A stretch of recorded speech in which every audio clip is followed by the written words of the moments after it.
क्या economic front पर हम अब बेटर पोजीशन में आ गए हैं, क्या कि ये कहना दुरुस्त होगा? जी बहुत शुक्रिया मुझे लेने के लिए।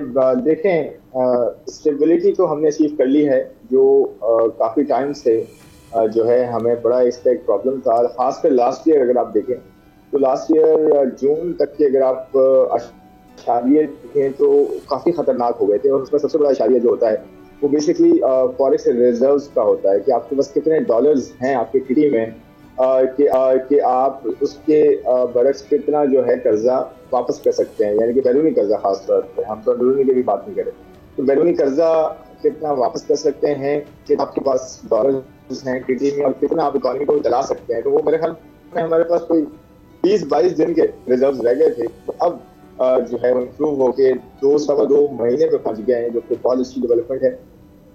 और ये रिजर्व्स का जो नंबर होता है ये बहुत इंपॉर्टेंट होता है किसी भी कंट्री के लिए, क्योंकि वो बताता है कि कितने आप स्टेबल हैं और कितना ज्यादा आप ग्रो कर सकते हैं या रिस्क ले सकते हैं, और उसके आफ्टर इफेक्ट्स कितने होते हैं अगर आप रिजर्व्स को इस्तेमाल करते हैं या नहीं करते या बढ़ाते हैं, और उसका इम्पैक्ट आपकी महंगाई पे क्या आता है, आपके रिसोर्स पे क्या आता है।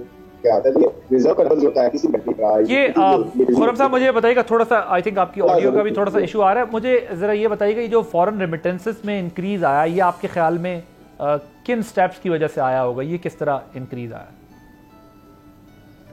देखिए, जो रेमिटेंस में इंक्रीज आया है इसमें दो तीन बात है। एक तो ये कि आपका रुपया स्टेबल है, और जो आपको पहले रेमिटेंस जो आ रही थी वो उसकी वजह ये थी कि आपके यहाँ जो करेंसी का, ओपन मार्केट का और इंटर बैंक मार्केट का जो बैंकिंग रेट होते हैं और जो ओपन मार्केट में रेट चलते हैं, और फिर तीसरा रेट भी चल रहा था हवाला मंडी का, उसमें भी बहुत ज्यादा प्रॉब्लम्स थी कि लोगों को 10 से 15 रुपए 20 रुपए तक जो ग्रे मार्केट थी वहां पे इंसेंटिव था पैसे भेजने का बाहर से। मिसाल के तौर पे सऊदी अरेबिया से ये जो जीसीसी कंट्रीज है जिसमें हमारे पाकिस्तानी एक्सपैक्ट्स जो है वो हैं, वहां से पैसा भेजते हैं अपने जो इनकम है उसका।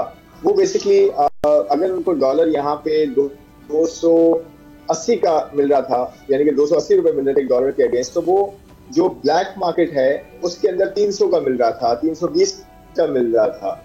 अब वो जो ब्लैक मार्केट है उस पर कंट्रोल किया गया है, और खासकर जो ये ओपन मार्केट है इसको बड़ा रेगुलराइज किया गया है। स्टेट बैंक की बहुत काविश है, हमारी जो फोर्सेस हैं उनका बड़ा इसमें रोल है कि स्मगलिंग को उन्होंने जो कंटेन किया है और डॉलर को खास तौर पर जो है वो कंटेन किया है।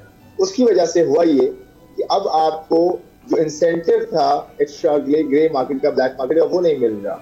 और रेमिटेंस के लिए स्टेट बैंक हमेशा काम करता रहता है कि नए नए इंसेंटिव दे बैंकों के थ्रू। और अब तो एक और नया बड़ा अच्छी डेवलपमेंट होने जा रही है, रास्त आपने नाम सुना होगा, जो मोबाइल के थ्रू आप आईडी कार्ड है, रास्त के थ्रू आप अब तो इंटरनेशनल रेमिटेंस की अब ये होने जा रहा है। बहुत बड़ी डेवलपमेंट है कि किसी बाहर बैंक से आप यहाँ पे डायरेक्टली, आपका अगर बैंक अकाउंट है तो और आपके पास फोन नंबर है तो आप डायरेक्टली वहां से मैसेज कर सकते हैं। यानी कि हमारा एक्सपर्ट जो वहाँ पे लेबर है, कोई पता नहीं है, वो आगे से पैसा भेजना चाहता है तो यहाँ पे सिर्फ मैसेज करेगा और रास्त के थ्रू वो फ्लोट डाउन होगा, with in seconds, with in minutes आपको पैसा जो है यहाँ पे मिल सकता है। तो ये देखिए, ये एफिशिएंसी है जिससे स्टेट बैंक ने बहुत काम किया है, हमारे बैंकिंग सेक्टर ने बहुत काम किया है इस पे, और अब जाके वो रियलिटी में तब्दील हो रहा है। सब्सक्राइब करें और बेल दबाएं ताकि कोई खबर रह न जाए।